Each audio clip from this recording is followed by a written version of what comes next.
अंधेरे में छुपे डर और रहस्यों का मजा लेना चाहते हैं तो अभी नाइट हॉरर कहानियन को लाइक, शेयर और सब्सक्राइब करें और घंटी दबाना मत भूलिए। नमस्कार दोस्तों, आपका स्वागत है। यहाँ हम आपके लिए लाते हैं उन कहानियों को जो आपके रोंगटे खड़े कर देंगी और दिल की धड़कनों को तेज कर देंगी। ऐसी रहस्यमयी कहानियां जहां आपको हर पल डर और खौफ का एहसास होगा। मेरी आपसे इतनी गुजारिश है कि आप अगर इस कहानी को पूरा सुनेंगे तो आपको सच में बहुत ज्यादा मजा आने वाला है। साथ ही अगर आप पहली बार हमारे इस चैनल पर आए हैं तो चैनल को अभी सब्सक्राइब कर लीजिए। ऐसा करने से हमारी और आपकी नजदीकियां बढ़ जाएंगी और आगे आने वाली वीडियो आप तक आसानी से पहुंच जाएंगी। तो ज्यादा समय न लेते हुए जल्दी से अपनी कहानी को शुरू करते हैं। रात कोहरा से भरी थी, ऐसा कोहरा जो हेडलाइट्स को निगल लेता था और दुनिया को ऐसा लगता था मानो उसने सांस रोक रखी हो। राजू 28 साल का एक ट्रक ड्राइवर जिसकी दाढ़ी उलझी हुई थी और आंखें थकान से भारी, जोधपुर से राजस्थान और गुजरात की सीमा के पास एक छोटे से कस्बे तक सीमेंट की बोरियों का भार ले जा रहा था। उसका पुराना खटारा ट्रक, जिसे वह प्यार से शेरू कहता था, भार के नीचे कराह रहा था। इसका इंजन किसी बूढ़े आदमी की खांसी की तरह आवाज कर रहा था। राजू पिछले 15 सालों से ट्रक चला रहा था, भारत के सुनसान हाईवे पर इधर उधर घूमते हुए, और उसने कई अजीब चीजें देखी थीं। अजीब सी परछाइयां, अनजानी आवाजें और कभी कभार कोई हिचहाइकर जो हवा में गायब हो जाता था। लेकिन आज की रात जो होने वाला था उसके लिए वह बिल्कुल तैयार नहीं था। राजू ने रियरव्यू मिरर को ठीक किया जिसमें उसे अपनी लाल आंखों की झलक दिखी। वह कई दिनों से ठीक से सोया नहीं था। सेड्डी हैचक किनारे की चाय और सस्ती सिगरेटों पर गुजारा कर रहा था। डैशबोर्ड की घड्डी 2:07 AM दिखा रही थी। हाईवे सुनसान था, सिवाय दूर दूर से किसी गाड़ी की लाइट्स की हल्की सी चमक के। रेडियो में खटखट की आवाज आई। उसने पुराने बॉलीवुड गाने के टुकड़े उगले और फिर पूरी तरह बंद हो गया। राजू ने गुस्से में रेडियो पर थपकी मारी। खराब हो चुका है ये, उसने बुदबुदाया सिगरेट जलाते हुए। धुआं ट्रक की खुली खिड़की से बाहर निकला, कोहरे में घुलता हुआ। सड़क के दोनों ओर ऊंचे ऊंचे रेतीले टीले और कांटेदार छादियां थीं जो अंधेरे में किसी भूतिया आकृति की तरह लग रही थीं। राजू को इस रास्ते की आदत थी, लेकिन आज रात कुछ अलग था। हवा में एक अजीब सी सनसनी थी, जैसे कोई उसकी पीठ के पीछे खड़ा होकर उसे घूर रहा हो। उसने अपने आप को हिलाया। बकवास मत सोच राजू, उसने खुद से कहा। थकान की वजह से दिमाग भटक रहा है। लेकिन जैसे ही उसने ये कहा, ट्रक का इंजन अचानक रुक गया। शेरू ने एक जोरदार खटके की आवाज की और फिर पूरी तरह शांत हो गया। अरे ये क्या? राजू ने गुस्से में स्टीयरिंग व्हील पर मुक्का मारा। उसने इग्निशन को कई बार घुमाया, लेकिन इंजन ने कोई जवाब नहीं दिया। उसने टॉर्च निकाली और ट्रक से बाहर कूद पड़ा। ठंडी हवा ने उसे झकझोर दिया और कोहरा इतना घना था कि वह मुश्किल से कुछ फीट आगे देख पा रहा था। उसने बोनट खोला और इंजन की जांच शुरू की, लेकिन उसे कुछ समझ नहीं आया। सब कुछ ठीक लग रहा था, फिर भी ट्रक शुरू क्यों नहीं हो रहा था? तभी उसे SDDDDH के किनारे से एक हल्की सी आवाज सुनाई दी, जैसे कोई धीमे धीमे गुनगुना रहा हो। आवाज इतनी हल्की थी कि पहले तो उसने इसे हवा का शोर समझा, लेकिन फिर शब्द साफ होने लगे। आजा, आजा, मेरे पास आजा। राजू का दिल जोर से धड़कने लगा। उसने टॉर्च को सड़क की ओर घुमाया, लेकिन कोहरे के अलावा कुछ नहीं दिखा। आवाज फिर आई, इस बार थोड़ी और नजदीक। कौन है वहां? उसने चिल्लाकर पूछा। उसकी आवाज में डर साफ झलक रहा था। कोई जवाब नहीं आया। उसने टॉर्च को इधर उधर घुमाया, लेकिन वहां कुछ नहीं था, सिर्फ कोहरा और सन्नाटा। शायद थकान है, उसने खुद को समझाया, लेकिन उसका दिल अब भी तेजी से धड़क रहा था। वह जल्दी से ट्रक में वापस चढ़ा और दरवाजा बंद कर लिया। उसने फिर से इग्निशन की कोशिश की और इस बार आश्चर्यजनक रूप से शेरू ने एक झटके के साथ शुरुआत की। चल बेटा, अब मत रुकना। राजू ने ट्रक को प्यार से थपथपाया और गाड़ी को गियर में डाला, लेकिन जैसे ही उसने सड़क पर नजर डाली, उसका खून जम गया। कोहरे के बीच सड़क पर एक आकृति खद्दी थी। वह एक औरत थी, लंबी और पतली, लाल सादी में लिपटी हुई। उसका चेहरा कोहरे में धुंधला था, लेकिन राजू को लगा कि वह उसे देख रही थी। उसकी आंखें या जहां आंखें होनी चाहिए थीं, काली और खाली लग रही थीं। राजू ने ब्रेक पर जोर से पैर मारा और ट्रक रुक गया। ये क्या बला है, उसने बुदबुदाया। पसीना उसकी पीठ पर बहने लगा। वह औरत धीरे धीरे उसकी ओर बढ़ रही थी, लेकिन उसके कदम जमीन को छूते हुए नहीं लग रहे थे। वह जैसे हवा में तैर रही हो। आजा, मेरे साथ आजा, उसकी आवाज फिर गूंजी, इस बार इतनी साफ कि राजू को लगा जैसे वह उसके कान में फुसफुसा रही हो। उसने गियर डाला और ट्रक को तेजी से आगे बढ़ाया, उस औरत की ओर। लेकिन जैसे ही ट्रक उस जगह से गुजरा जहां वह खड्डी थी, वह गायब हो चुकी थी। राजू ने पीछे देखा, लेकिन सड़क खाली थी। उसका दिल अब भी तेजी से धक रहा था। यह क्या था, उसने खुद से पूछा, हकीकत या भ्रम? उसने सिगरेट जलाई और खुद को शांत करने की कोशिश की, लेकिन गहरे में उसे पता था कि यह रात सामान्य नहीं थी। कुछ मील आगे उसने एक छोटा सा ढाबा देखा। इस समय रात में ढाबा खुला होना अजीब था, लेकिन उसे चाय की सख्त जरूरत थी। वह ट्रक रोककर नीचे उतरा। ढाबे में सिर्फ एक बूढ़ा आदमी बैठा था, स्टोव पर चाय उबाल रहा था। उसकी आंखें गहरी और रहस्यमयी थीं, जैसे वह राजू को पहले से जानता हो। चाय मिलेगी बाबा? राजू ने पूछा, अपनी आवाज को सामान्य रखने की कोशिश करते हुए। मिलेगी बेटा, बूढ़े ने कहा। उसकी आवाज में एक अजीब सी गहराई थी। लेकिन इस रास्ते पर इतनी रात को रुकना ठीक नहीं। राजू ने हंसने की कोशिश की। क्यों बाबा, भूत प्रेत निकलते हैं क्या? बूढ़े ने उसकी ओर देखा। उसकी आंखें चमक रही थीं। कुछ चीजें ऐसी हैं जो न दिखती हैं, न समझ आती हैं, लेकिन वो हैं और वो इंतजार करती हैं। राजू को ठंडी सिहरन दौड़ गई। उसने चाय का गिलास लिया और जल्दी से पीने लगा। आपके कहने का मतलब, उस औरत को देखा ना? बूढ़े ने पूछा, जैसे वह राजू के दिमाग को PRH रहा हो। राजू का गिलास हवा में रुक गया। आपको कैसे पता? वो इस रास्ते की रानी है, बूढ़े ने धीरे से कहा। वो हर उस ड्राइवर को दिखती है जो इस हाईवे पर रात को अकेला होता है। वो बुलाती है और जो उसके साथ जाता है वो वापस नहीं आता। राजू ने गिलास नीचे रख दिया।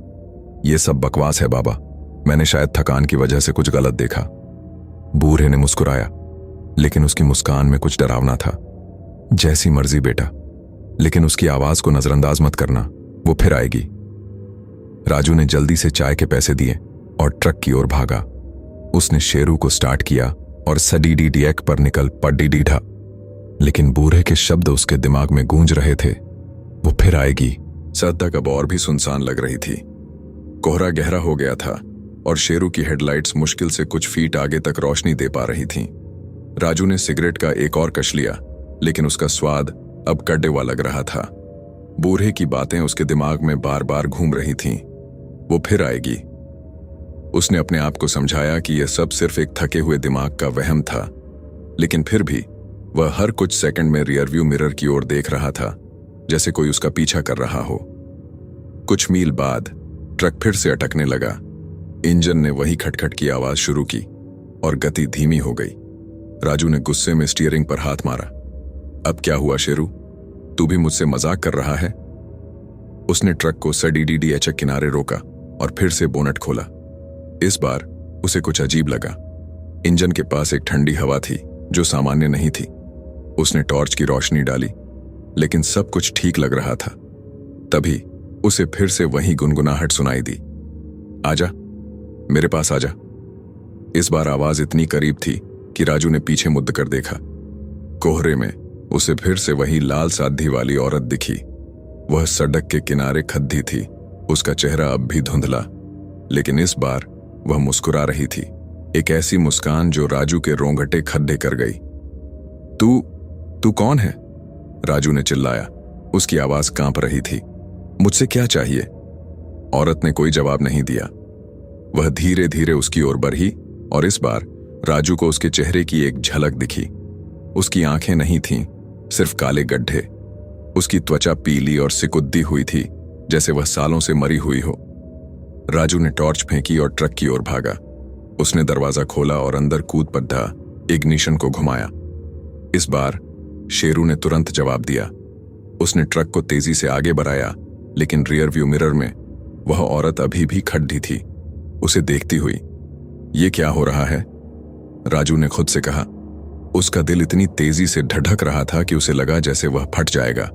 उसने ट्रक की स्पीड बढ़ाई, लेकिन कोहरे में सड़क मुश्किल से दिख रही थी।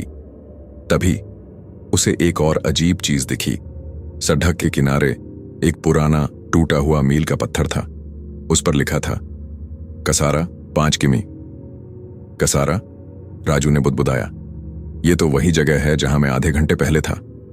उसने घड़ी देखी, 2:45 AM, लेकिन उसे ऐसा लगा जैसे वह घंटों से ड्राइव कर रहा हो। वह समझ नहीं पा रहा था कि क्या हो रहा था। क्या वह किसी लूप में फंस गया था या यह सब उसका वहम था? उसने अपने आप को छुटकी काटी, ये सोचकर कि शायद वह सपना देख रहा हो, लेकिन दर्द असली था। तभी रेडियो फिर से चालू हो गया। इस बार कोई गाना नहीं था, सिर्फ एक औरत की हल्की सी फुसफुसाहट। तू मेरा है, तू मेरे साथ चलेगा। राजू ने चीखते हुए रेडियो को बंद कर दिया। उसने ट्रक की स्पीड और बढ़ाई, यह सोचकर कि अगर वह तेजी से भागेगा तो शायद यह सब पीछे छूट जाएगा। लेकिन कोहरा और गहरा होता जा रहा था और सडरी चक अब पूरी तरह गायब हो चुकी थी। वह जैसे किसी अनजान जगह पर ड्राइव कर रहा था, जहां न सड्डे चक थी न दिशा। कुछ देर बाद उसे दूर से एक रोशनी दिखी। यह एक छोटा सा गांव था, जहां कुछ मिट्टी के घर और एक पुराना मंदिर था। राजू ने राहत की सांस ली। शायद यहां कोई मदद मिले, उसने सोचा। उसने ट्रक को मंदिर के पास रोका और नीचे उतरा। मंदिर पुराना और जीर्ण शीर्ण था, लेकिन इसके दरवाजे खुले थे। अंदर एक छोटा सा दिया जल रहा था, जिसकी रोशनी मंदिर की दीवारों पर अजीब सी परछाइयां बना रही थी।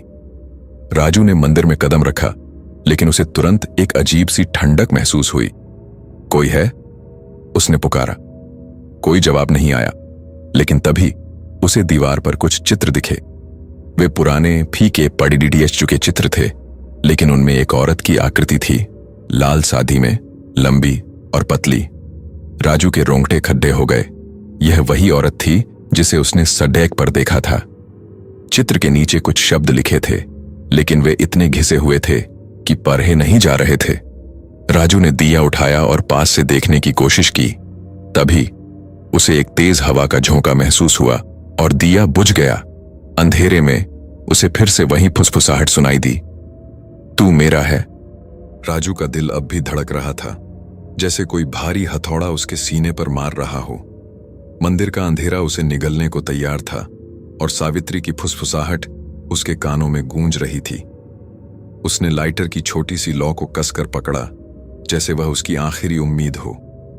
सामने खड़ी लाल साड़ी वाली औरत सावित्री उसकी ओर देख रही थी। उसके चेहरे पर अब कोई मुस्कान नहीं थी, सिर्फ एक ठंडी खाली नजर थी जो राजू के रोंगटे खड़े कर रही थी। उसकी आंखों के काले गड्ढे मानो उसकी आत्मा को चूस लेना चाहते थे। तू क्यों भाग रहा है?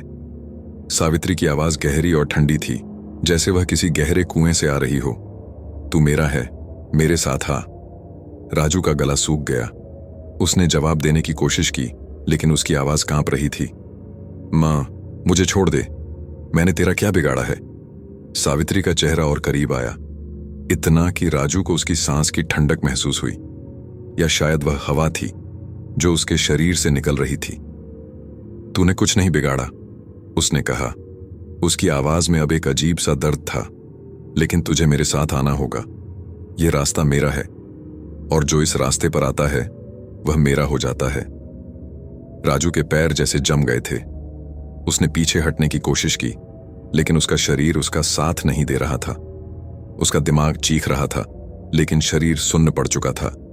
उसने लाइटर को सावित्री की ओर फेंका, उम्मीद में कि शायद यह उसे डरा दे। लौ हवा में लहराई, और जैसे ही वह सावित्री के पास पहुंची, वह एक चीख के साथ गायब हो गई। मंदिर में फिर से अंधेरा छा गया। राजू ने अपने पैरों को जबरदस्ती हिलाया और मंदिर के दरवाजे की ओर भागा। ठंडी हवा उसके चेहरे पर तमाचे मार रही थी, और कोहरा अब इतना घना था कि उसे अपने हाथ भी मुश्किल से दिख रहे थे। वह किसी तरह शेरू तक पहुंचा, दरवाजा खोला और अंदर कूद पड़ा। उसने इग्निशन को घुमाया, और इस बार आश्चर्यजनक रूप से ट्रक ने एक झटके के साथ शुरुआत की। चल शेरू, मुझे यहां से निकाल, राजू ने चिल्लाया और ट्रक को तेजी से आगे बढ़ाया। लेकिन जैसे ही उसने सड़क पर नजर डाली, उसे एहसास हुआ कि यह अब वह हाईवे नहीं था, जिस पर वह ड्राइव कर रहा था। सड़क संकरी और पत्थरीली हो गई थी। दोनों ओर कांटेदार झाड़ियां और टेढ़े मेढ़े पेड़ थे जो अंधेरे में किसी भूतिया आकृति की तरह लग रहे थे। कोहरा इतना घना था कि हेडलाइट्स बेकार हो चुकी थीं। ये क्या जगह है? राजू ने बुदबुदाया। उसका दिल अब और तेजी से धड़क रहा था। उसने रियर व्यू मिरर में देखा और उसका खून जम गया। सावित्री वहां थी, ट्रक के पीछे, हवा में तैरती हुई। उसकी लाल साड़ी कोहरे में लहरा रही थी। नहीं! राजू ने चीखते हुए स्टीयरिंग को कसकर पकड़ा और ट्रक की स्पीड बढ़ा दी।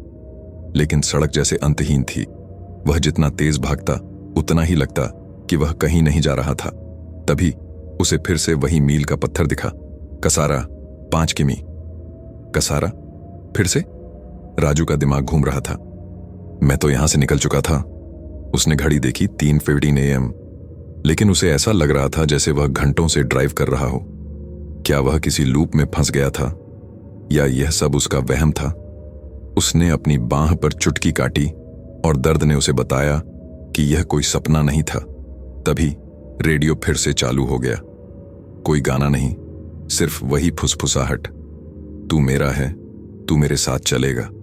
सावित्री की आवाज अब और करीब थी, जैसे वह ट्रक के अंदर ही बैठी हो।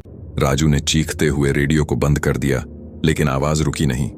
वह उसके दिमाग में गूंज रही थी, जैसे कोई कील ठोक रहा हो। बस कर! राजू ने चिल्लाया। मुझे अकेला छोड़ दे। उसने ट्रक को और तेज भगाया, लेकिन सड़क अब और भी अजीब हो गई थी। पत्थरीली राह अब एक जंगल में बदल चुकी थी, जहां पेड़ों की टहनियां ट्रक की खिड़कियों को खरोंच रही थीं। हवा में एक अजीब सी बदबू थी, जैसे सड़ा हुआ मांस। कुछ देर बाद ट्रक अपने आप रुक गया। राजू ने इग्निशन को बार बार घुमाया, लेकिन शेरू ने कोई जवाब नहीं दिया। उसने बाहर देखा और सामने एक पुराना जीर्ण शीर्ण खंडहर था। यह एक टूटी फूटी हवेली जैसा ढांचा था, जिसके दरवाजे और खिड़कियां टूटी हुई थीं। कोहरे में हवेली किसी भूतिया किले की तरह लग रही थी। राजू ने दरवाजा खोलने की कोशिश की, लेकिन वह जाम था। उसने खिड़की से बाहर देखा और वहां सावित्री फिर से खड़ी थी। इस बार वह मुस्कुरा रही थी, लेकिन उसकी मुस्कान में कुछ डरावना था। अब तू मेरा है, उसने कहा, और उसकी आवाज में एक अजीब सा आकर्षण था। राजू को लगा जैसे उसका दिमाग सुन्न हो रहा हो। वह उसकी ओर खींचता चला गया, जैसे कोई कठपुतली। लेकिन तभी उसे अपनी जेब में कुछ महसूस हुआ। यह वही ताबीज था जो उसकी मां ने उसे सालों पहले। राजू का दिल अब भी धड़क रहा था, जैसे कोई भारी हथौड़ा उसके सीने पर मार रहा हो। मंदिर का अंधेरा उसे निगलने को तैयार था और सावित्री की फुसफुसाहट उसके कानों में गूंज रही थी। उसने लाइटर की छोटी सी लौ को कसकर पकड़ा, जैसे वह उसकी आखिरी उम्मीद हो। सामने खड़ी लाल साड़ी वाली औरत सावित्री उसकी ओर देख रही थी। उसके चेहरे पर अब कोई मुस्कान नहीं थी, सिर्फ एक ठंडी खाली नजर थी जो राजू के रोंगटे खड़े कर रही थी। उसकी आंखों के काले गड्ढे मानो उसकी आत्मा को चूस लेना चाहते थे। तू क्यों भाग रहा है? सावित्री की आवाज गहरी और ठंडी थी, जैसे वह किसी गहरे कुएं से आ रही हो। तू मेरा है, मेरे साथ आ। राजू का गला सूख गया। उसने जवाब देने की कोशिश की, लेकिन उसकी आवाज कांप रही थी। मां, मुझे छोड़ दे। मैंने तेरा क्या बिगाड़ा है? सावित्री का चेहरा और करीब आया, इतना कि राजू को उसकी सांस की ठंडक महसूस हुई, या शायद वह हवा थी जो उसके शरीर से निकल रही थी। तूने कुछ नहीं बिगाड़ा, उसने कहा। उसकी आवाज में अब एक अजीब सा दर्द था। लेकिन तुझे मेरे साथ आना होगा। यह रास्ता मेरा है, और जो इस रास्ते पर आता है वह मेरा हो जाता है। राजू के पैर जैसे जम गए थे। उसने पीछे हटने की कोशिश की, लेकिन उसका शरीर उसका साथ नहीं दे रहा था। उसका दिमाग चीख रहा था, लेकिन शरीर सुन्न पड़ चुका था। उसने लाइटर को सावित्री की ओर फेंका, उम्मीद में कि शायद यह उसे डरा दे। लौ हवा में लहराई, और जैसे ही वह सावित्री के पास पहुंची, वह एक चीख के साथ गायब हो गई। मंदिर में फिर से अंधेरा छा गया। राजू ने अपने पैरों को जबरदस्ती हिलाया और मंदिर के दरवाजे की ओर भागा। ठंडी हवा उसके चेहरे पर तमाचे मार रही थी, और कोहरा अब इतना घना था कि उसे अपने हाथ भी मुश्किल से दिख रहे थे। वह किसी तरह शेरू तक पहुंचा, दरवाजा खोला और अंदर कूद पड़ा। उसने इग्निशन को घुमाया और इस बार आश्चर्यजनक रूप से ट्रक ने एक झटके के साथ शुरुआत की। चल शेरू, मुझे यहां से निकाल, राजू ने चिल्लाया और ट्रक को तेजी से आगे बढ़ाया। लेकिन जैसे ही उसने सड़क पर नजर डाली, उसे एहसास हुआ कि यह अब वह हाईवे नहीं था जिस पर वह ड्राइव कर रहा था। सड़क संकरी और पत्थरीली हो गई थी। दोनों ओर कांटेदार झाड़ियां और टेढ़े मेढ़े पेड़ थे जो अंधेरे में किसी भूतिया आकृति की तरह लग रहे थे। कोहरा इतना घना था कि हेडलाइट्स बेकार हो चुकी थीं। ये क्या जगह है? राजू ने बुदबुदाया। उसका दिल अब और तेजी से धड़क रहा था। उसने रियर व्यू मिरर में देखा और उसका खून जम गया। सावित्री वहां थी, ट्रक के पीछे, हवा में तैरती हुई। उसकी लाल साड़ी कोहरे में लहरा रही थी। नहीं! राजू ने चीखते हुए स्टीयरिंग को कसकर पकड़ा और ट्रक की स्पीड बढ़ा दी। लेकिन सड़क जैसे अंतहीन थी। वह जितना तेज भागता उतना ही लगता कि वह कहीं नहीं जा रहा था। तभी उसे फिर से वही मील का पत्थर दिखा। कसारा, 5 किमी। कसारा? फिर से? राजू का दिमाग घूम रहा था। मैं तो यहां से निकल चुका था। उसने घड़ी देखी, 3:15 AM। लेकिन उसे ऐसा लग रहा था जैसे वह घंटों से ड्राइव कर रहा हो। क्या वह किसी लूप में फंस गया था या यह सब उसका वहम था? उसने अपनी बांह पर चुटकी काटी और दर्द ने उसे बताया कि यह कोई सपना नहीं था। तभी रेडियो फिर से चालू हो गया। कोई गाना नहीं, सिर्फ वही फुसफुसाहट। तू मेरा है, तू मेरे साथ चलेगा। सावित्री की आवाज अब और करीब थी, जैसे वह ट्रक के अंदर ही बैठी हो। राजू ने चीखते हुए रेडियो को बंद कर दिया, लेकिन आवाज रुकी नहीं। वह उसके दिमाग में गूंज रही थी, जैसे कोई कील ठोक रहा हो। बस कर, राजू ने चिल्लाया। मुझे अकेला छोड़ दे। उसने ट्रक को और तेज भगाया, लेकिन सड़क अब और भी अजीब हो गई थी। पत्थरीली राह अब एक जंगल में बदल चुकी थी, जहां पेड़ों की टहनियां ट्रक की खिड़कियों को खरोंच रही थीं।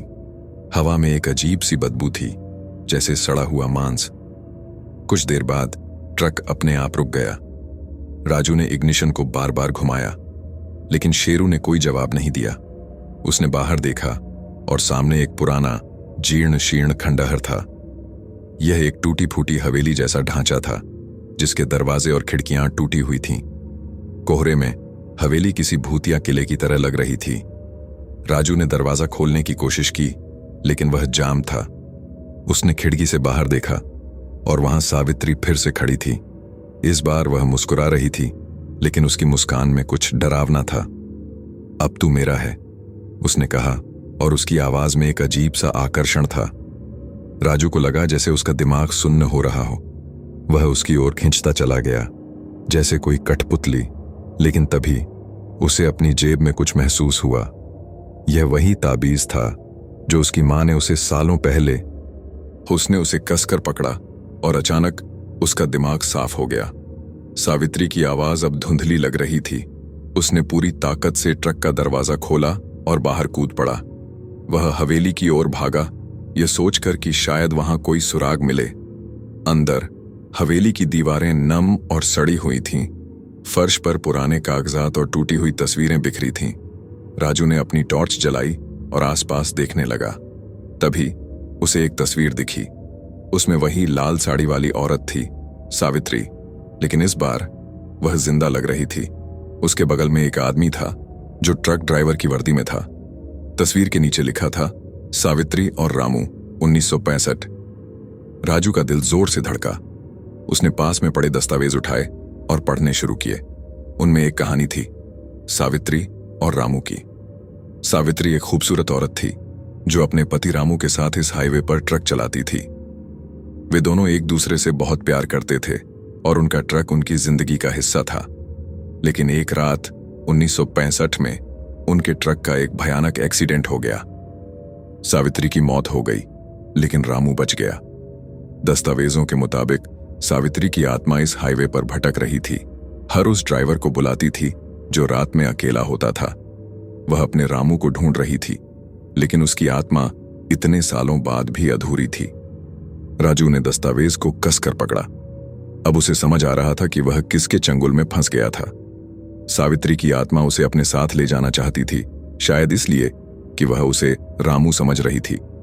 लेकिन राजू रामू नहीं था, वह जिंदा रहना चाहता था। उसने हवेली में और गहराई तक देखने का फैसला किया। अंदर उसे एक पुराना कमरा मिला जहां दीवार पर तांत्रिक चिन्ह खींचे हुए थे। चिन्हों के बीच में एक छोटा सा दर्पण था जो धूल से ढका हुआ था। राजू ने दर्पण को साफ किया और उसमें अपनी परछाई देखी, लेकिन तभी परछाई बदल गई। यह अब उसकी नहीं थी, यह सावित्री थी। तू नहीं बच सकता, दर्पण में सावित्री की छवि ने कहा। यह मेरा रास्ता है, यह मेरी दुनिया है। राजू ने दर्पण को नीचे गिरा दिया और वह टूटकर बिखर गया। तभी हवेली में एक तेज चीख गूंजी और सावित्री फिर से प्रकट हुई। इस बार वह गुस्से में थी। उसकी साड़ी हवा में लहरा रही थी और उसके काले गड्ढों जैसी आंखें अब आग की तरह चमक रही थीं। तूने मेरे साथ धोखा किया, उसने चिल्लाया। अब तू मेरे साथ रहेगा, हमेशा के लिए। राजू ने ताबीज को और कसकर पकड़ा।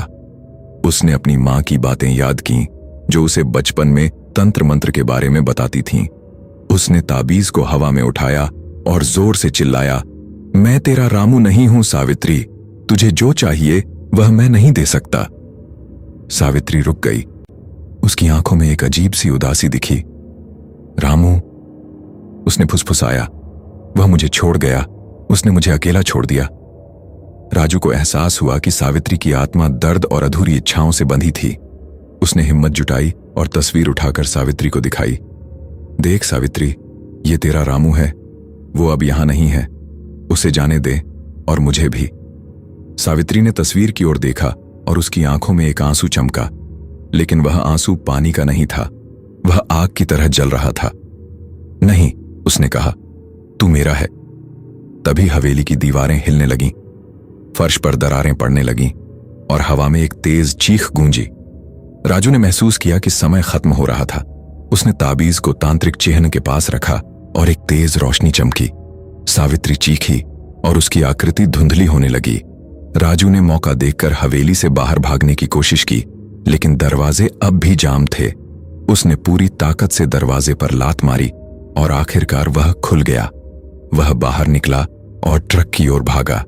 शेरू ने इस बार बिना किसी रुकावट के शुरुआत की। जैसे ही उसने ट्रक को सड़क पर डाला, कोहरा छंटने लगा। सूरज की पहली किरणें आसमान में दिख रही थीं। राजू ने पीछे मुड़कर देखा। हवेली अब वहां नहीं थी। सड़क फिर से हाईवे में बदल चुकी थी। उसने राहत की सांस ली, लेकिन उसका दिल अब भी तेजी से धड़क रहा था। हवेली से भागने के बाद राजू का दिल अभी भी तेजी से धड़क रहा था। शेरू की इंजन की गड़गड़ाहट और सड़क पर टायरों की आवाज ही अब उसके साथी थे। सूरज की पहली किरणें कोहरे को चीर रही थीं और हाईवे धीरे धीरे फिर से साफ दिखने लगा था। लेकिन राजू का मन शांत नहीं था। सावित्री की वह डरावनी मुस्कान, उसकी काली खाली आंखें और उसकी फुसफुसाहट अभी भी उसके दिमाग में गूंज रही थी। उसने ताबीज को अपनी जेब में कसकर पकड़ा, जैसे वह उसकी आखिरी रक्षा कवच हो। बस अब और नहीं, राजू ने बुदबुदाया, अपने आप को हिम्मत देने की कोशिश करते हुए। मैं बच गया, वो गई, लेकिन गहरे में उसे डर था कि सावित्री की आत्मा इतनी आसानी से उसका पीछा नहीं छोड़ेगी। उसने रियर व्यू मिरर में देखा।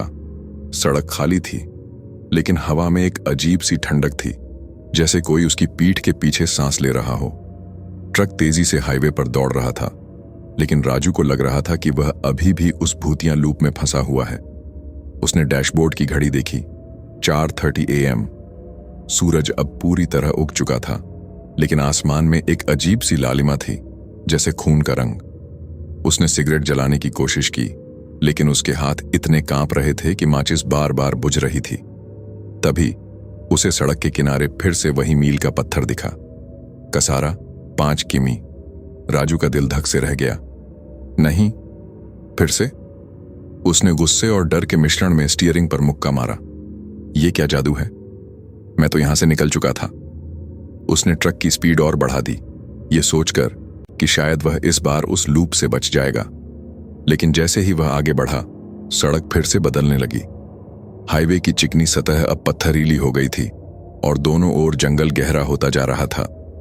पेड़ों की टहनियाएं ट्रक की खिड़कियों को खरोंच रही थीं और हवा में वही सड़ी हुई बदबू फिर से लौट आई थी।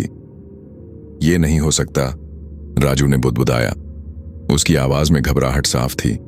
उसने रेडियो ऑन किया उम्मीद में कि शायद कोई गाना उसका ध्यान भटकाए, लेकिन रेडियो में फिर से वही फुसफुसाहट शुरू हो गई। तू मेरा है, तू मेरे साथ चलेगा। सावित्री की आवाज अब इतनी करीब थी कि राजू को लगा जैसे वह उसके कंधे पर बैठी हो। उसने चीखते हुए रेडियो को बंद किया और ट्रक को रोक दिया। बस, बहुत हो गया, उसने चिल्लाया।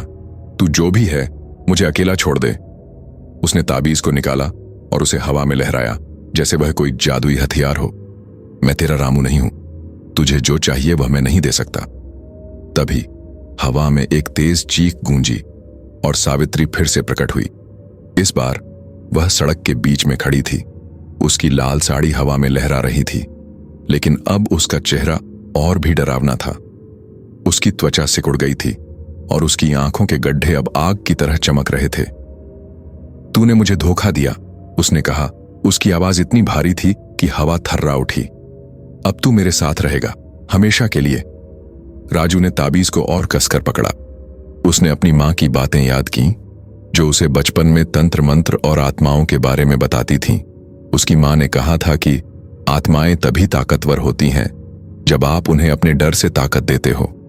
मैं तुझसे नहीं डरता, राजू ने जोर से कहा, हालांकि उसकी आवाज में हल्की सी कांप थी। तू मुझे नहीं ले जा सकती। सावित्री की आंखें और चमकीं और उसने एक भयानक चीख मारी। ट्रक की खिड़कियां हिलने लगीं और सड़क पर दरारें पड़ने लगीं। राजू ने महसूस किया कि यह उसकी आखिरी लड़ाई थी। उसने तस्वीर उठाई जो उसने हवेली में देखी थी, सावित्री और रामू की।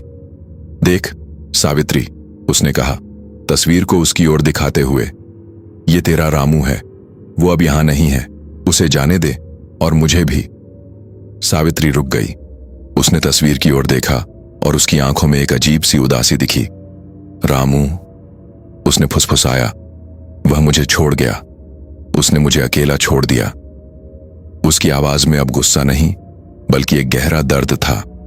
राजू को एहसास हुआ कि सावित्री की आत्मा सिर्फ रामू को ढूंढ रही थी।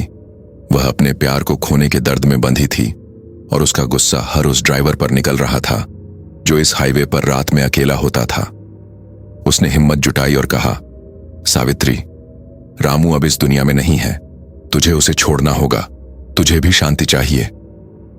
सावित्री की आकृति धुंधली होने लगी। उसकी आंखों में एक आंसू चमका, लेकिन वह आंसू पानी का नहीं था, वह आग की तरह जल रहा था। शांति, उसने धीरे से कहा। मुझे शांति नहीं मिली, मुझे सिर्फ दर्द मिला। राजू ने ताबीज को फिर से हवा में उठाया। उसने अपनी मां की सिखाई एक प्रार्थना याद की जो उसने सालों पहले सुनी थी।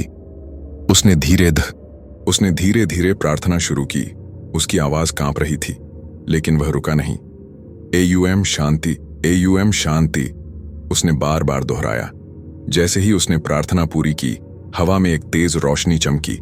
सावित्री की चीख और तेज हो गई, लेकिन अब वह दर्द भरी थी, न कि गुस्से से।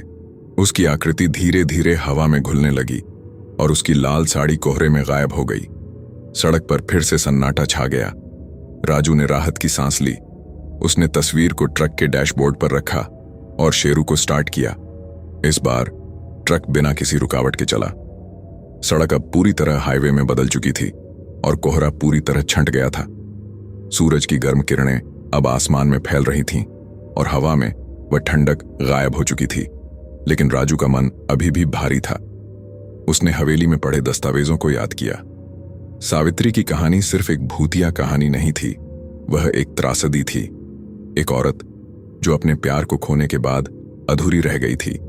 उसने सोचा कि शायद सावित्री को अब शांति मिल गई होगी। कुछ घंटों बाद वह अपने गंतव्य, एक छोटे से कस्बे पहुंच गया। उसने सीमेंट की बोरियां उतारी और ट्रक को एक ढाबे के पास रोका। वहां बैठकर उसने चाय का गिलास लिया और सिगरेट जलाई।